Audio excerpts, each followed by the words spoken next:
aplaudi-lo. Ele é digno. Te amamos, Senhor Jesus.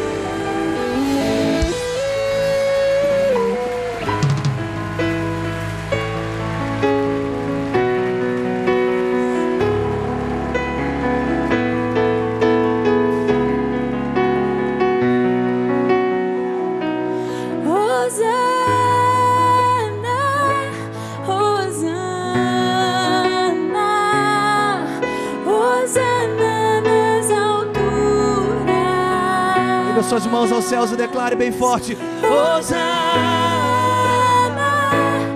Hosana,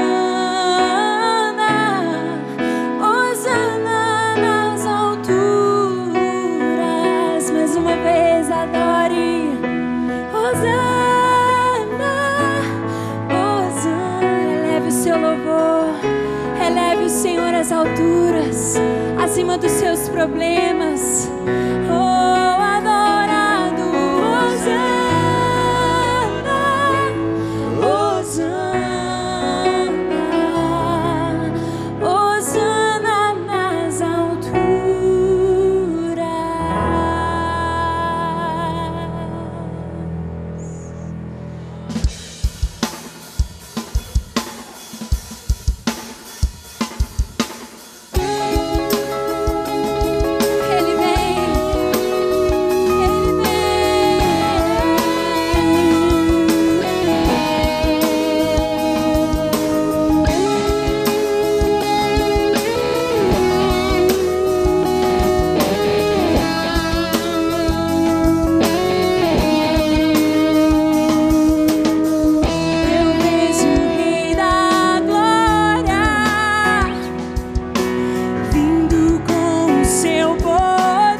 Bendito seja o Senhor. Esta é a minha Bíblia. Eu sou o que ela diz que eu sou. Eu tenho o que ela diz que eu tenho. Eu posso fazer o que ela diz que eu posso fazer. Hoje eu serei tocado pela palavra de Deus. Eu audaciosamente confesso que a minha mente está alerta, meu coração está receptivo. Eu nunca mais serei o mesmo. Eu estou pronto para receber a incorruptível, a indestrutível, sempre viva semente da palavra de Deus. Eu nunca mais serei o mesmo, nunca, nunca, nunca, no nome de Jesus. Pai, que nesta manhã, mais uma vez, Tua palavra possa trazer consolo aos nossos corações, exortação aos nossos corações, edificação, mas que ela possa trazer salvação, possa fazer com que corações tenham um verdadeiro encontro contigo. Conceda ao pregador, ó Deus, graça, conceda-lhe a sabedoria, para que nesta manhã a tua palavra, como sempre, não possa jamais voltar vazia, em teu precioso nome. Amém. Nós estamos, irmãos, debaixo de uma promessa profética que temos experimentado de uma forma tão gloriosa. Desde o dia 1º desse ano, estamos vivendo um tempo de ressurreição. Quando ali no dia 31 de dezembro, no Mineirinho, veio todas aquelas palavras falando a respeito de ressurreição. Ou seja, esse é um tempo de ressurreição. É um tempo quando estamos vendo aquilo que estava morto, ou aquilo que estava assim, quase já em estado assim de putrefação, recebendo vida. Estamos vivendo nesses últimos dias, posso dizer assim, um renovar, um frescor tão abundante da graça do Pai.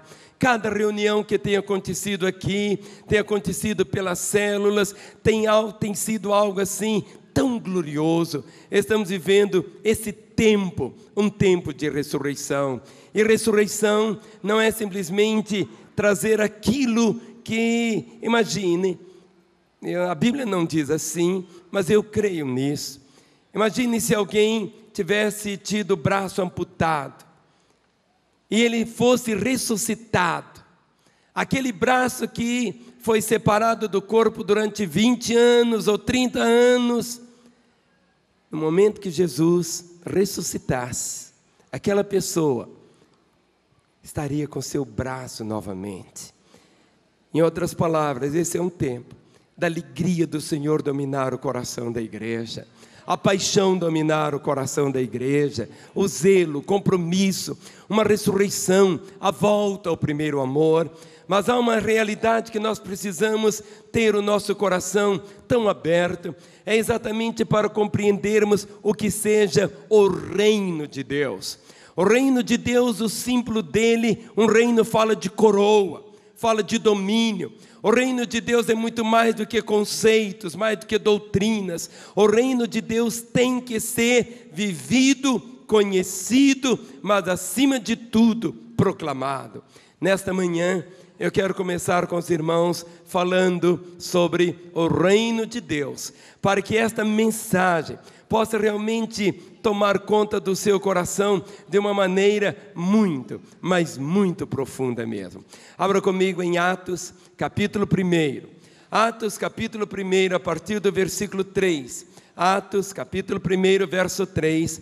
Durante 40 dias, Jesus caminhou entre os discípulos, fazendo algo, falando do reino de Deus. Após a sua ressurreição até a ascensão, foi um tempo. Mas durante esses 40 dias, Jesus ele não ficou contando para eles os seus milagres, ele não ficou falando para eles tantas coisas, mas o foco do Senhor foi Jesus falava do reino de Deus. Atos capítulo 1, verso 3, diz assim: a estes também, depois de ter padecido, se apresentou vivo, com muitas provas incontestáveis, aparecendo-lhes durante 40 dias e falando das coisas concernentes ao reino de Deus. E comendo com eles, determinou-lhes que não se ausentassem de Jerusalém, mas que esperassem a promessa do Pai, a qual disse ele: de mim ouvistes, porque João, na verdade, batizou com água, mas vós sereis batizados com o Espírito Santo não muito depois desses dias. Então os que estavam reunidos lhe perguntaram: Senhor, será este o tempo em que restaures o reino a Israel? Respondeu-lhes: não vos compete conhecer tempos ou épocas que o Pai reservou para sua exclusiva autoridade, mas recebereis poder ao descer sobre vós o Espírito Santo, e sereis minhas testemunhas, tanto em Jerusalém como em toda a Judeia e Samaria, até aos confins da terra. Vamos assentar, irmãos. Queridos, há uma verdade tão gloriosa que nenhum cristão pode negligenciar. Tudo vai depender na nossa caminhada muito do conhecimento que temos a respeito do reino de Deus. O que é o reino de Deus? Nós somos cidadãos do reino de Deus. Jesus Cristo disse que o reino dele não vem com aparência natural, que o reino dele está dentro de nós. Mas agora, o que é o reino? Muitas vezes as pessoas complicam tanto o que é o reino de Deus. O reino de Deus não é um espaço geográfico. O reino de Deus é a expressão da realidade, da vontade, do querer do Senhor de uma forma tão intensa. Eu queria começar deixando uma definição do reino de Deus para que os irmãos pudessem repeti-la comigo, dizendo assim: o reino de Deus... Está escrito então, vamos ler juntos aí? O reino de Deus é a esfera redentora, sempre crescente, em que o governo, a autoridade de Cristo é reconhecido, obedecido e desfrutado. Preste atenção, o reino de Deus é a esfera redentora, ou seja, parte de Jesus. O que Jesus Cristo veio trazer aos nossos corações foi exatamente uma compreensão do coração de Deus, do reino de Deus, do governo de Deus. O reino de Deus é essa esfera redentora, sempre crescente, em que o governo e a autoridade de Cristo é reconhecido, obedecido e desfrutado.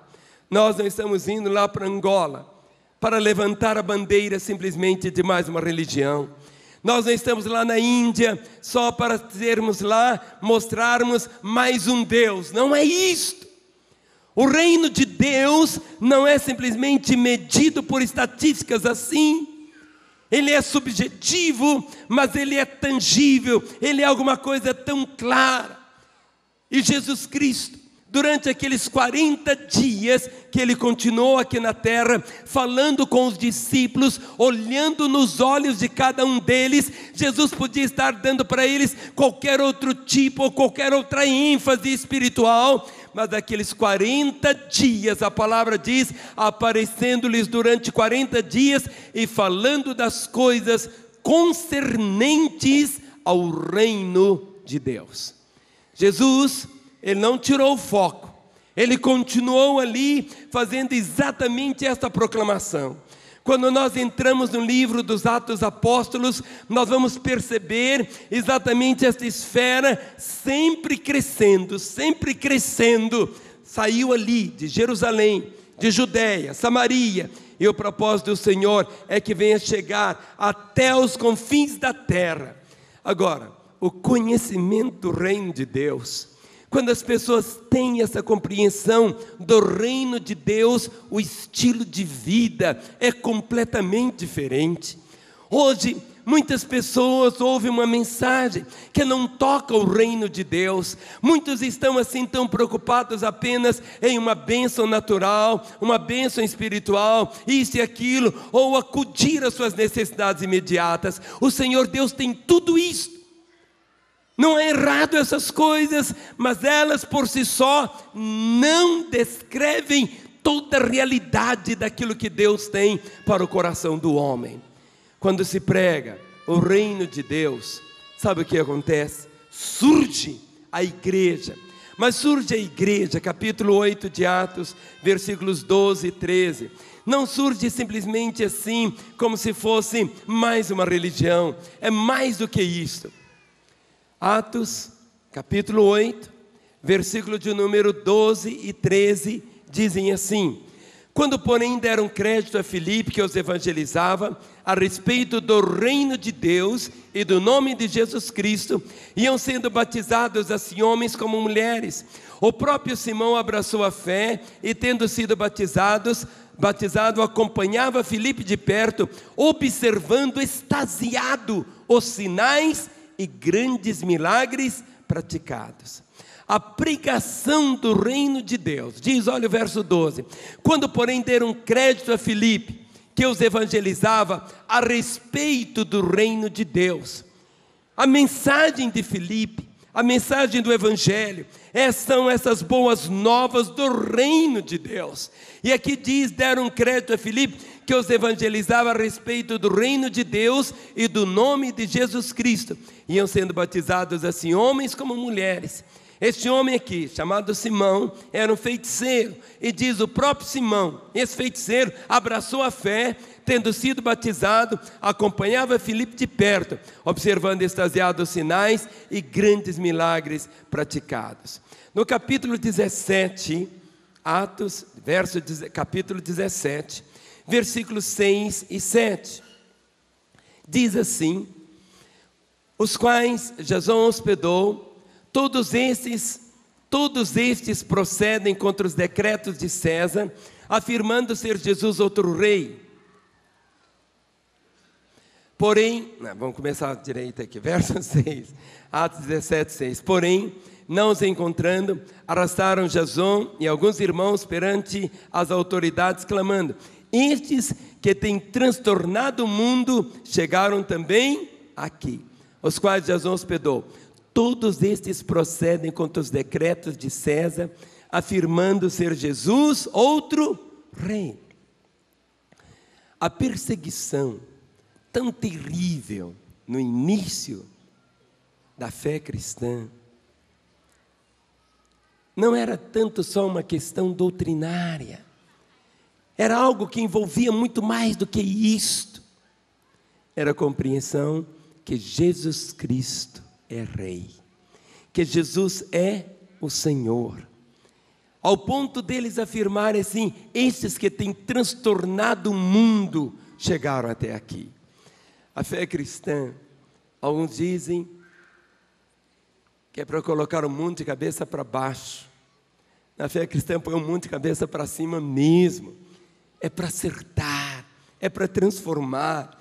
Ou seja, a fé evangélica não é muitas vezes aquilo que as pessoas simplesmente imaginam, alguma coisa tão gostosinha, tão boazinha, tão docinha. Não, é mais do que isso. A fé exige algo que é exatamente esse comprometimento. E nesse tempo de ressurreição, é esse tempo de novamente brotar dentro do coração de cada filho de Deus esse sentimento profundo de um compromisso total com o Senhor do reino, que é o Senhor Jesus.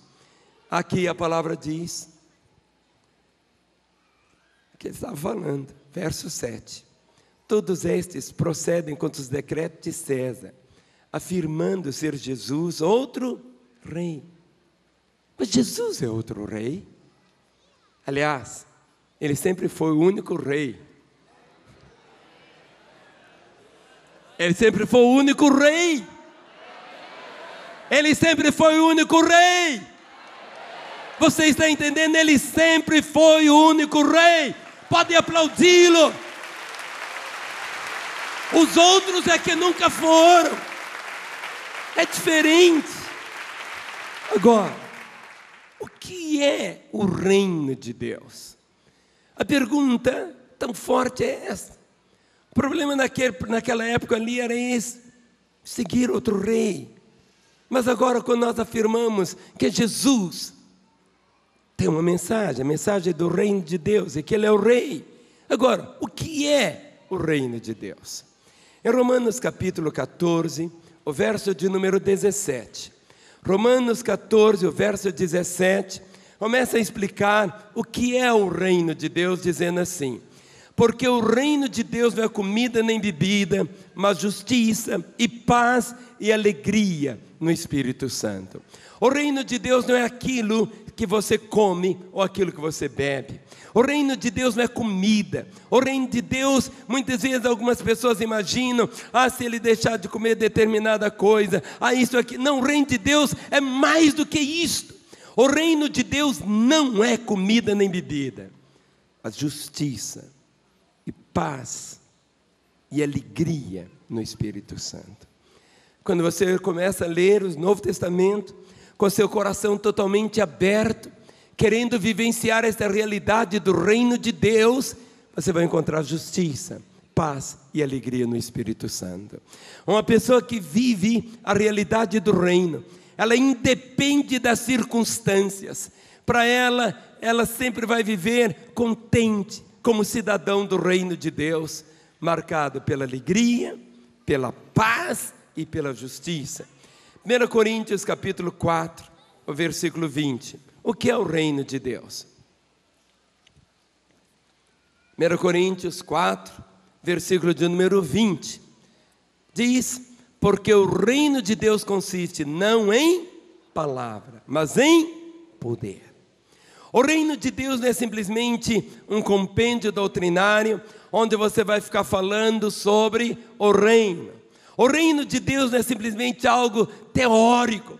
A manifestação do reino de Deus flui através do poder, do dinamis, porque o reino de Deus não consiste em palavra, mas em poder. Por isso que Atos 1:8 diz: mas recebereis poder. Ou seja, o reino de Deus, ninguém consegue vivê-lo sem o poder do Espírito. Ninguém consegue vivê-lo na sua própria força. Ninguém consegue expandir o reino na força da carne também. É a realidade da vida do Senhor em nossa própria vida. O reino de Deus está em nós, na pessoa do Rei. Esta consciência, quando queima dentro de você, que o Rei mora em você. Onde mora? O Senhor disse: se alguém me ama, meu Pai o amará, e viremos para Ele, e faremos nele morada. Ana Paula ontem estava lá em Juiz de Fora. Hoje pela manhã ela estava contando: pai, havia um anúncio de uma tempestade. Ela disse: eu nunca vi aquilo. E a tempestade estava tão forte, mas no lugar onde estava, não estava chovendo. Aí eu conversei um pouquinho, depois eu abençoei o Benjamin. Benjamin está ali, no ventre da Ana. A Ana está o quê? Habitada. Ou seja, tem um ser dentro dela. Tem um outro ser ali dentro. Tem outro ser. Benjamin já mexe. Já canta festa, alegria, porque ele mexe muito, pula. A Ana Paula está habitada. Não há um momento sequer nesse período de gravidez que a Ana Paula não tenha consciência de um outro ser dentro dela. Há um outro ser. Só que este ser é um ser humano. Humano. Agora, eu sou homem.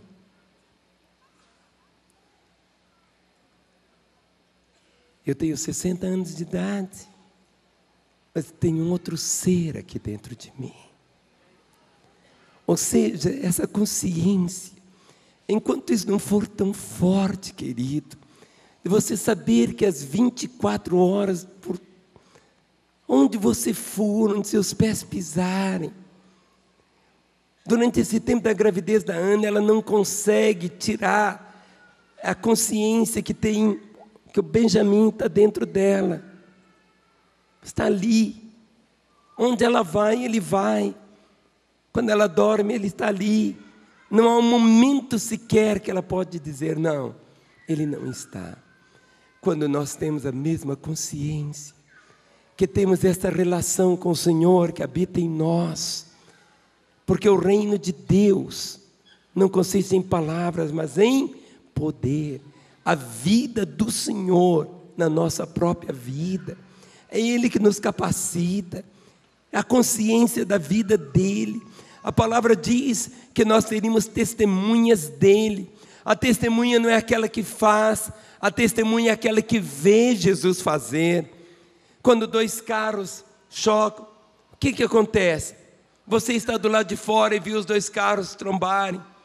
Você não estava no carro, você presenciou aquele episódio. A testemunha é aquela que vê Jesus fazer. Diz lá em Atos que nós seremos testemunhas, e diz o texto que logo o Senhor saiu o quê? Cooperando com eles. Nós vamos ver Jesus curando, vamos ver Jesus salvando, vamos ver Jesus libertando, vamos ver Jesus ressuscitando. Somos testemunhas dEle. Quem aqui é testemunha dEle? Somos testemunhas, para vermos o cumprimento dessas palavras. 1 Coríntios 15, o verso de número 50. 1 Coríntios 15, o verso 50. Diz a Escritura: isto afirma, irmãos, que a carne e o sangue não podem herdar o reino de Deus, nem a corrupção herdar a incorrupção. Ou seja, o reino de Deus não é coisa assim tangível, isso aqui, não, é mais do que isso, é um reino espiritual.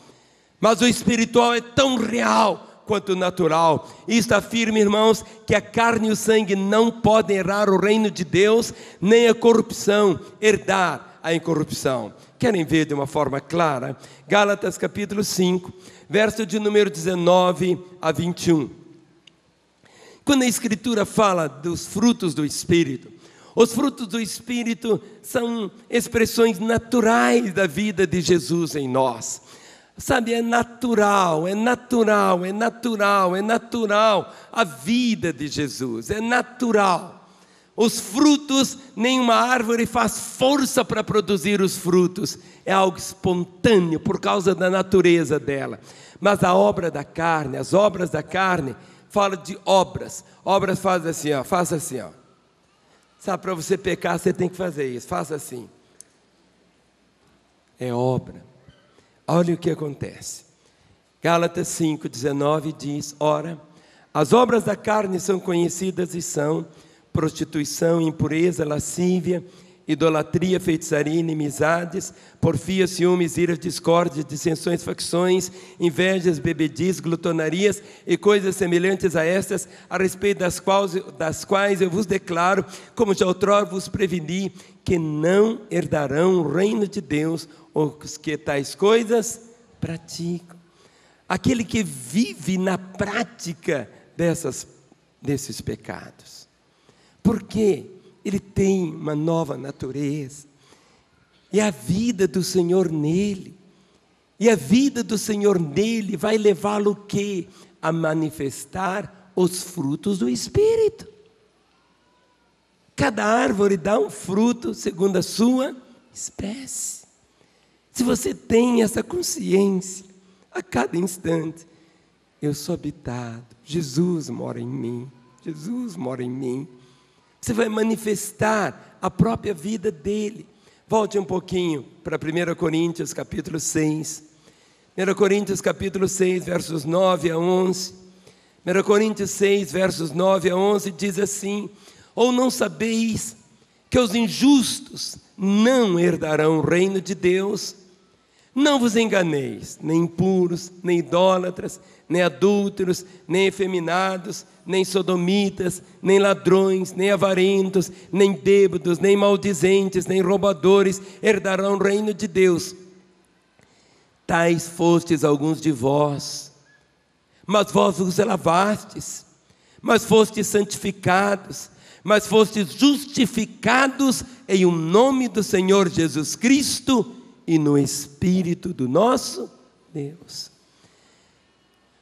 Ou não sabeis? Aí ele traz todo esse catálogo aqui. Mas diz o verso 11: tais fostes alguns de vós outrora. Aquele tempo, querido, antes de você nascer de novo, aquele tempo antes de Jesus ser o Senhor da sua vida, aquele tempo antes de você ser habitação do Espírito de Deus, talvez o seu retrato estava aqui, como meu retrato também estava aqui. Por isso a palavra diz: e fostes alguns de vós outrora, mas vós vos lavastes, mas fostes santificados, mas fostes justificados em nome do Senhor Jesus Cristo e no Espírito do nosso Deus. Efésios capítulo 5, o verso de número 5. Efésios 5:5 diz: sabei, pois, isto: nenhum incontinente ou impuro ou avarento que é idólatra tem herança no reino de Cristo e de Deus. Ou seja, se alguém tem exatamente uma vida sem fronteiras assim, ou ele é impuro, avarento, idólatra, ele diz: não tem herança no reino de Cristo e de Deus. Em Colossenses capítulo 1, o versículo de número 13, existe aqui uma realidade tão gloriosa. Diz assim: Ele nos libertou do império das trevas e nos transportou para o reino do Filho do seu amor. São coisas simples. O reino vem por herança. Vem por herança. O filho do rei é príncipe. O filho do príncipe é príncipe. O filho do rei é príncipe. Os netos são príncipes. Império já é diferente. O império é conquistado. Satanás nunca foi rei. Ele usurpou. Ele usurpou. Por isso é chamado império das trevas. É muito semelhante ao império das trevas no sentido da estrutura. Tem um líder, Satanás, tem lá os seus demônios, tem tudo isso. No império das trevas, lá no Jardim do Éden, quando o homem voltou suas costas para o Criador, ele deu legalmente a Satanás. Por isso que a palavra diz que pela desobediência de um, entrou o pecado no mundo e pelo pecado a morte. Todas as vezes que você vai a um sepultamento, todas as vezes que você toma um remédio também para você não morrer, você está dizendo exatamente a respeito dessa realidade. Mas diz a palavra, o que o Senhor fez? Vem cá, Filipe. Aqui estava o Filipe no império das trevas. Todos nós nascemos no império das trevas. Não existe reino das trevas, existe o império das trevas. Agora, o que Jesus Cristo fez? Ele nos libertou. E falar libertar, a palavra libertar exige o quê? Luta, batalha, derramar de sangue. Não é liberto simplesmente por um decreto. Há uma batalha. Quando você olha a cruz, quando você olha a realidade de Jesus ali na cruz, nós não conseguimos esgotar com a nossa mente tão finita uma única parte da realidade daquilo que Jesus estava fazendo ali. Era algo tão forte, tão glorioso, ao ponto que até depois da morte do Senhor, até a sua ressurreição, Ele desce aos infernos e proclama libertação. É algo diferente. Ele é o conquistador. Ou seja, todos nós nascemos no reino das trevas. Reino não, debaixo do império das trevas. Agora o que Jesus fez? Ele nos libertou. E esta palavra libertar é algo como tem acontecido ali na Colômbia, quando algumas partes lá, algumas pessoas estão lá vivendo no cativeiro, lá de um grupo revolucionário.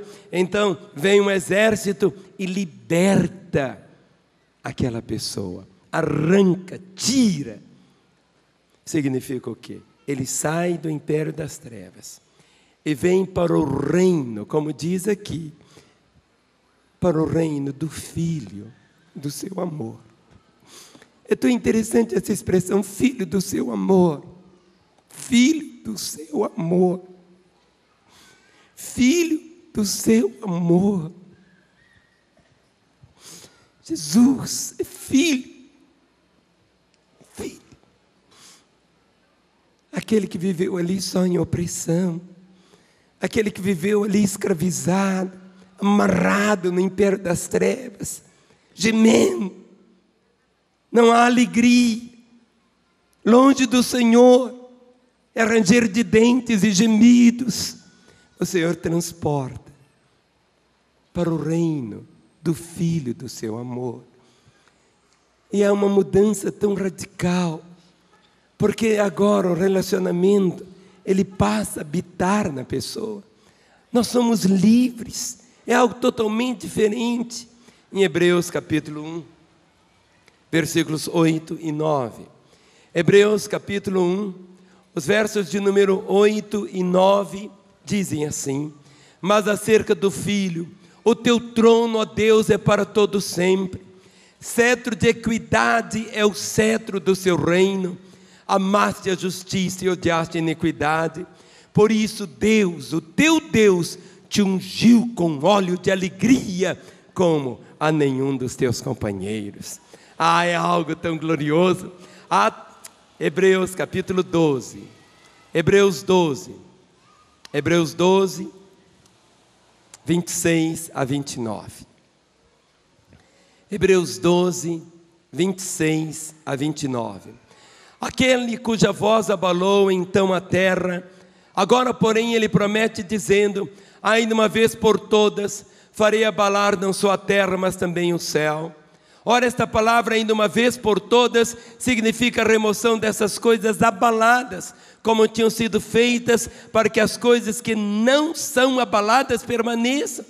Por isso, recebendo nós um reino inabalável, retenhamos a graça pela qual sirvamos a Deus de modo agradável, com reverência e santo temor, porque o nosso Deus é fogo consumidor. Olhe para mim, o reino de Deus é inabalável. Se alguém dissesse que a economia mundial seria o que é hoje, há poucos meses atrás, todos iriam rir, iriam dizer: isso nunca vai acontecer.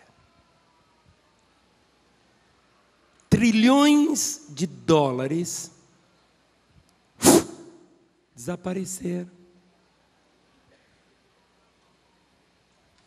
Desapareceram. Países que estavam lá, na crista da onda, hoje estão naufragando. Empresas que figuravam sempre lá no topo, o desespero. O reino de Deus, a característica dele é esta: o reino de Deus é inabalável. É inabalável. É inabalável. Quando Jesus foi à cruz, você podia vê-lo ali apenas como Cordeiro de Deus. Mas diz a Escritura que houve um momento quando ele estava ali na cruz, exatamente quando ele diz: Pai, nas tuas mãos eu entrego o meu espírito. Na hora que ele morre, há um terremoto. Há um terremoto. E o terremoto apenas fez algumas realidades. Os túmulos dos santos que estavam sepultados ali perto daquela região, os túmulos se abriram. O véu do templo é rasgado de alto a baixo. Na morte do Senhor, as coisas são abaladas. a morte não teria mais a palavra final, porque Ele é a ressurreição e a vida. E toda separação que impedia o homem dele mesmo chegar diante de Deus, o homem ele podia chegar só até ali, mas agora, através da morte do Senhor, ele pode ter toda essa comunhão. Por isso a palavra diz que podemos nos aproximar diante do Senhor, sem nenhum nível de constrangimento, ao ponto de ele dizer que aquele que se aproxima de Deus deve crer que o Senhor existe e que Ele é galardoador daqueles que o buscam. Ou seja, o reino de Deus, Ele é inabalável. Por isso, recebendo nós o reino inabalável, retenhamos a graça pela qual sirvamos a Deus de modo agradável, com reverência e santo temor. Sabe, servir a Deus de modo agradável. Agradável é aquilo que enche o coração da gente. Aquele prazer, é algo agradável. Quando não é alguma coisa assim como um purgante, uma coisa ruim. Não! É verdade que leva um tempo para a pessoa ficar gostando. Lembro que meus 2 genros, o Felipe e o Gustavo, os dois têm muitas coisas em comum. Uma delas é que eles não gostam de alface, tomate, tudo que é verde, tudo que é vermelho, tudo que vem da terra. Eles começaram a aprender a gostar um pouquinho, depois que casaram. Depois que eu fiquei assim, vão comer, eles já estão comendo.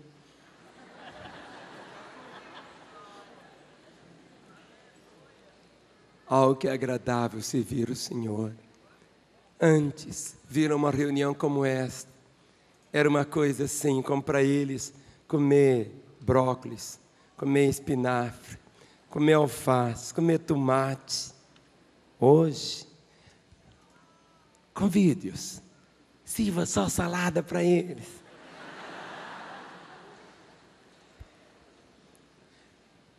Por isso que a palavra diz, conheçamos e prossigamos em conhecer o Senhor.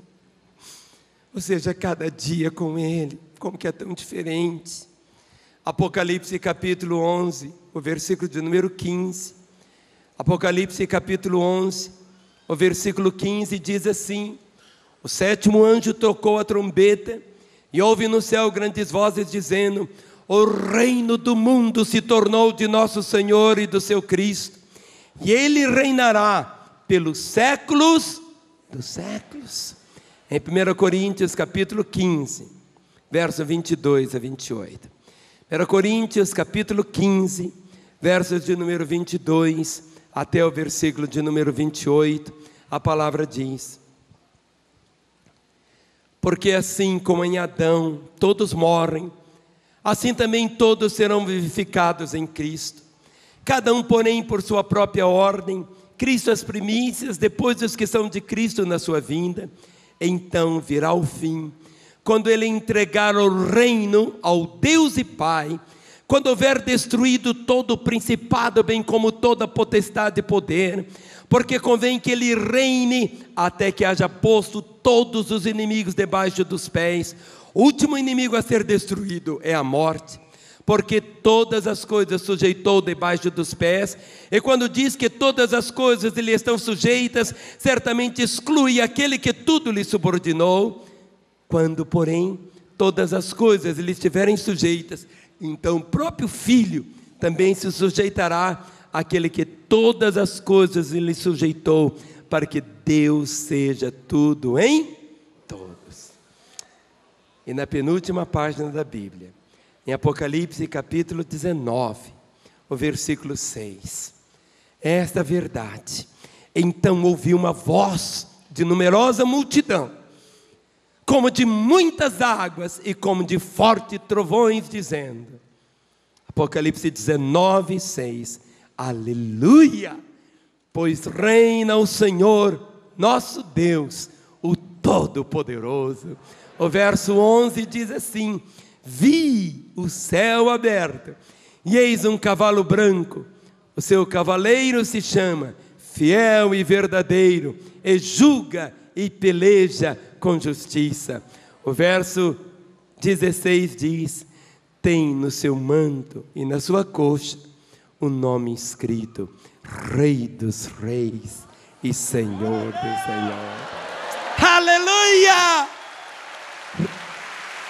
Tem no seu manto e na sua coxa um nome escrito: Rei dos Reis e Senhor dos Senhores. 2 versos para fecharmos essa introdução. O apóstolo Paulo diz: sede meus imitadores, como eu sou de Cristo. Como que Paulo vivia a realidade do reino? Em Atos capítulo 20, versos 24 e 25.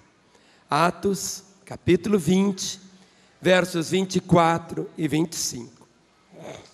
A mensagem que Paulo pregava era a mensagem do reino de Deus. Esta é a palavra, reino, a coroa, o domínio do Senhor na nossa vida. E Paulo diz assim: em nada, porém em nada considero a vida preciosa para mim mesmo, contanto que complete a minha carreira e o ministério que recebi do Senhor Jesus para testemunhar o evangelho da graça de Deus. Agora, eu sei que todos vós, em cujo meio passei pregando o reino de Deus, não vereis mais o meu rosto. Os últimos versículos do livro de Atos, Atos capítulo 28, versos 30 e 31. Paulo está preso em Roma. Diz o texto: por 2 anos permaneceu Paulo em sua própria casa, que alugara, onde recebia todos os que o procuravam, pregando o reino de Deus, e com toda intrepidez, sem impedimento algum, ensinava as coisas referentes ao Senhor Jesus. Põe sua Bíblia sobre o banco agora, fique em pé por um instante. Dê a mão, irmão, que está ao seu lado agora. Vamos dar as mãos pelos corredores, algo assim tão bonito. Olhe para mim. O reino de Deus. Olhe para mim.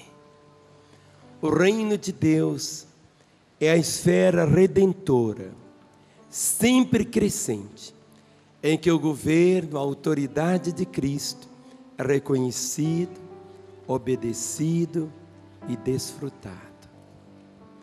A mensagem que nós anunciamos é que Jesus é Rei. Quando os discípulos diziam: Tu és o Senhor. Senhor significa dono, amo, soberano, chefe, máxima autoridade. Quando eu digo que Jesus é o meu Senhor, eu estou dizendo: eu sou servo dele. Essa palavra servo perdeu muito sentido. Servo é a mesma palavra que escravo. A vontade do escravo era para o seu senhor. O escravo não era dono de nada, nem dele. Ele tinha um dono. Se nós somos o que somos hoje, foi por causa da cruz. Diz a palavra que nós fomos comprados. Não com ouro nem com prata, não com coisas corruptíveis desse mundo, fomos comprados. Ele nos libertou, somos livres. Mas nós escolhemos fazer como servos lá no Velho Testamento. Os escravos que podiam ser livres, mas eles preferiam colocar a orelha no portal da porta, e o dono vinha com a suvela, atravessava a orelha e cravava na porta a suvela. Era o servo de orelha furada. Se existe algo no mundo espiritual para sermos novamente homens e mulheres que possam transtornar o mundo, transtornar a cidade, transtornar o seu local de trabalho onde você está. A palavra diz: foi precisamente para isto que Cristo morreu, para ser Senhor, tanto dos vivos quanto dos mortos. Foi para isto que Ele morreu. A palavra diz: e será pregado o Evangelho do Reino em todas as nações, então virá o fim. A mensagem do Reino, chegando em todos os países e nações, então virá o fim. E os princípios do Reino são tão diferentes. Uma mulher veio e entregou apenas 2 moedinhas, como se fosse 2 moedinhas, cada uma de 1 centavo. E Jesus olha e diz: ela deu mais do que todos. Jesus disse: o maior no reino é aquele que mais serve. Os princípios do reino dele são de ponta cabeça. Diz: é dando que se recebe, é morrendo que temos a vida, é não tendo nada e sendo dono de tudo. Viver o reino de Deus hoje aqui na terra é o nosso grande desafio. Nesse tempo de ressurreição, nesse tempo que estamos debaixo de uma unção tão gloriosa, é um tempo de mais uma vez permitir que cada área da nossa vida seja tocada pelo Senhor, seja tocada por Ele. Feche os seus olhos, feche.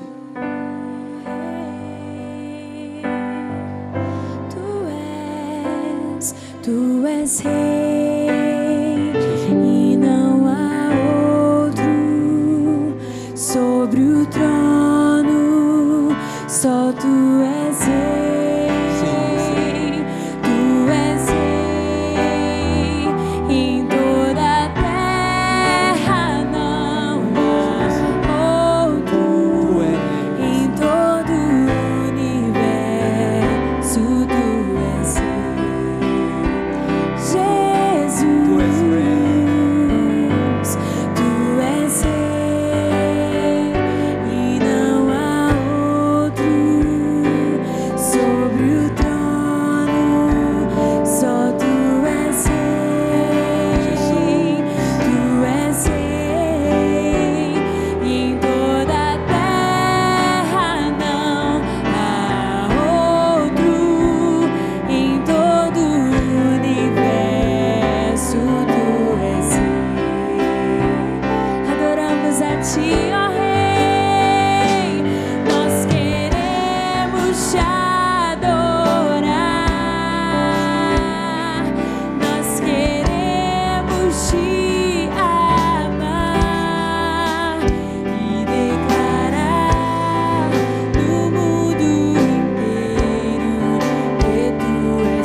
Levante a mão do seu irmão, levante a mão dele, proclame. Expressar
que eu pudesse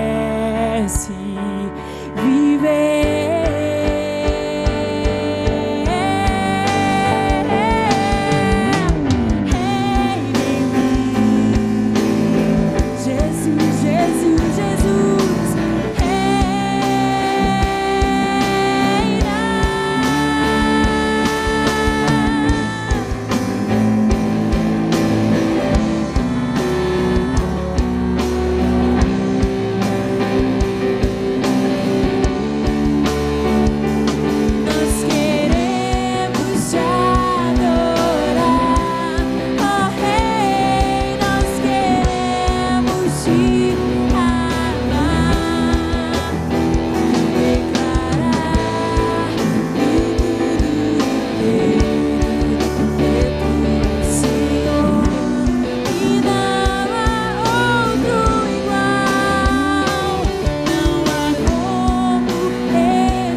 Respondeu Jesus: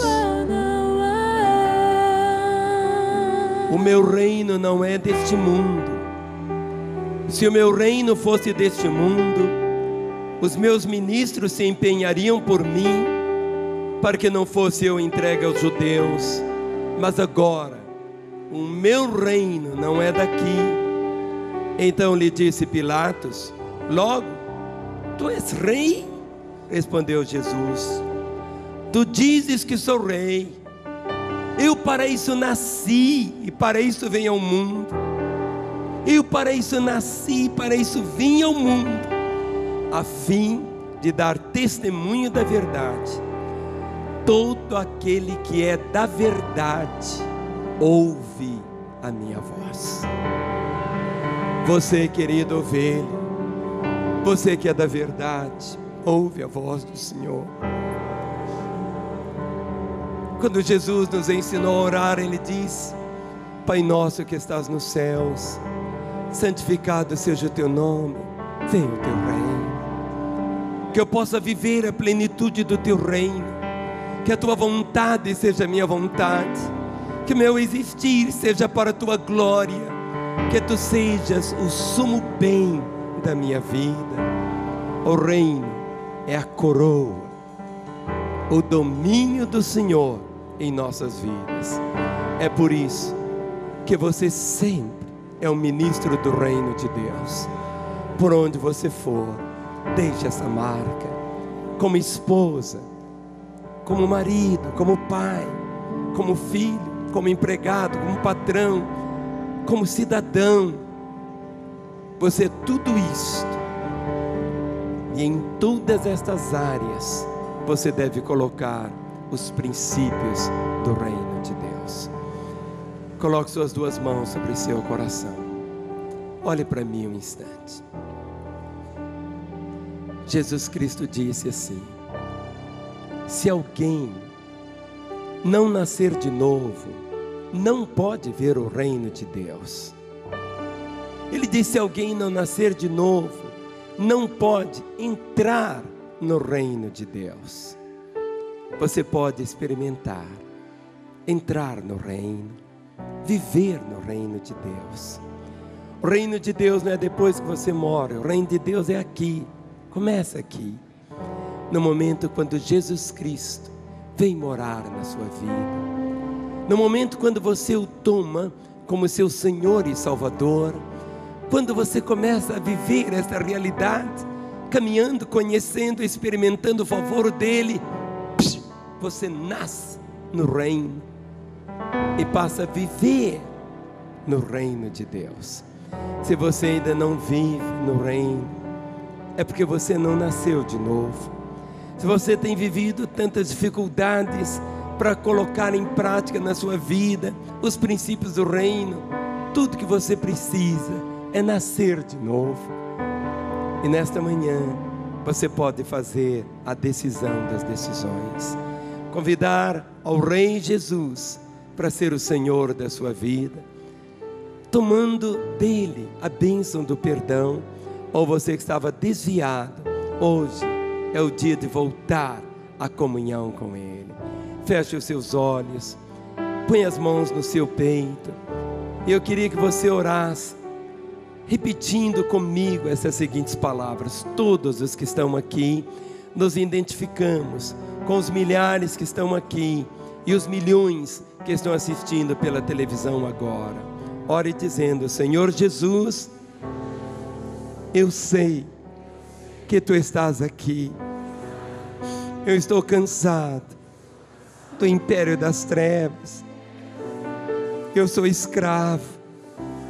Hoje eu quero ser livre. Por isso, Jesus, eu abro o meu coração e eu te peço, entra na minha vida. Eu te recebo agora como meu Senhor, como o meu Rei e o meu Salvador. Senhor Jesus, eu que vivi na comunhão contigo, mas me desviei, me afastei de ti. Agora arrependido eu volto. Eu quero viver a alegria do teu reino, estar assentado contigo na tua mesa. Eu volto arrependido. Ainda com seus olhos fechados, queremos fazer um clamor, uma oração só por você. Por você que hoje tomou a Jesus Cristo como seu Senhor e Salvador, ou você que estava afastado e hoje volta aos caminhos dele, para orarmos por você. Aí na segunda galeria, na primeira no térreo, levante bem alto uma das suas mãos. Queremos ver a sua mão erguida e vamos estar orando por você. Você que hoje entrega a sua vida a Jesus, ou você que se reconcilia com ele, levante bem alto a sua mão. Estou vendo tantas mãos erguidas, mãos de homens, mãos de mulheres, mãos de jovens. Levante bem alto a sua mão, mão de pessoas idosas. Nós vamos novamente cantar esta mesma música que foi entoada agora. E enquanto estivermos cantando, eu vou pedir que todos vocês que levantaram suas mãos, deixem seus lugares e venham até aqui à frente, porque vamos orar agora por você. Você que orou dizendo: Jesus, entra na minha vida, vem aqui. Você que estava desviado e se reconcilia com ele, vem até aqui. Tudo será diferente. Este é o princípio do reino. Este é o princípio do reino. Se com a tua boca confessares a Jesus como Senhor, se com a tua boca confessares a Jesus como Senhor, se com a tua boca confessares a Jesus como Senhor, e em teu coração creres que Deus o ressuscitou dos mortos, será salvo.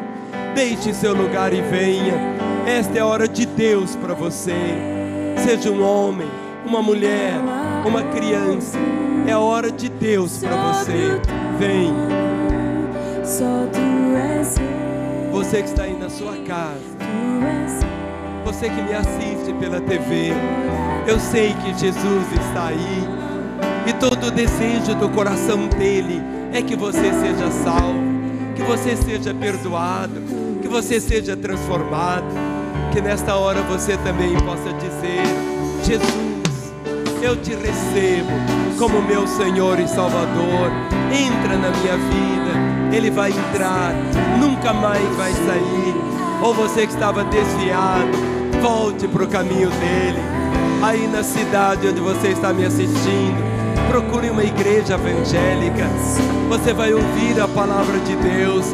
Pessoas irão acompanhar você, para que você possa vivenciar o que estes milhares estão vivenciando, uma nova vida em Cristo Jesus. Ligue para esse telefone aqui de Belo Horizonte, 3429-9550. Queremos ouvir você, orar por você e abençoar o seu coração.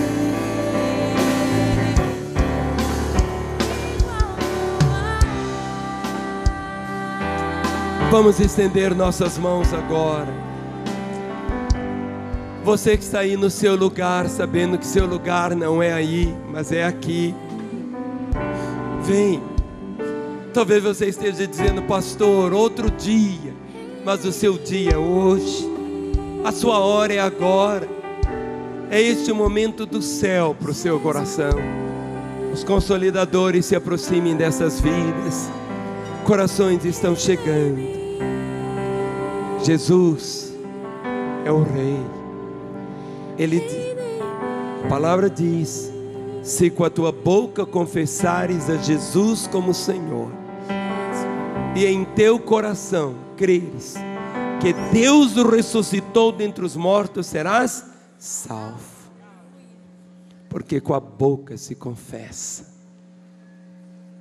O fato de você estar vindo, você está confessando Jesus como seu Salvador. Dê um passo aqui, chegue bem pertinho de mim, os que estão aqui. Mais vidas estão chegando. Meu querido irmão, não existe nada mais lindo num culto. Quando uma pessoa é curada, nós vibramos e exaltamos, sim. Quando ouvimos um testemunho é tão lindo. Mas a coroa de uma reunião é quando há salvação, quando existem reconciliações. O pai do pródigo celebrou uma festa quando o filho voltou. E nesta manhã nos regozijamos pelas dezenas que estão aqui à frente, dizendo: Jesus, Tu és a partir de hoje o meu Senhor. Obrigado pela minha salvação. Com as mãos estendidas, ó igreja do Deus vivo, ore comigo dizendo: ó Deus e Pai, na autoridade do nome de Jesus Cristo, eu desligo, junto com toda a igreja, todo o poder das trevas destas vidas, e as ligo agora com a Tua vida, para que possam viver como filhos e filhas do Senhor. Eu as abençoo em Teu nome. Amém. Vocês que estão aqui, o de mais extraordinário que poderia acontecer na vida de vocês foi o que aconteceu hoje. Quando você veio para Jesus e Ele te arrancou do império das trevas e trouxe você para o reino do Filho do seu amor. Nunca mais a opressão, nunca mais a escravidão de Satanás. Mas você agora é livre. Tudo será novo para vocês. Tão novo que vocês recebem hoje também uma nova família. Eu vou contar até 3. Quando eu falar 3, eu vou pedir que você vire para você conhecer a sua nova família. 1, 2, 3. Vire agora. Vire. Vire. Te abençoo. Te abençoo. Te abençoo. Te abençoo. Te abençoo. Te abençoo. Te abençoo. Te abençoo, te abençoo, te abençoo, para que você viva esta realidade. Bem-vindo à família de Deus. Te abençoo, precioso, precioso, precioso, precioso.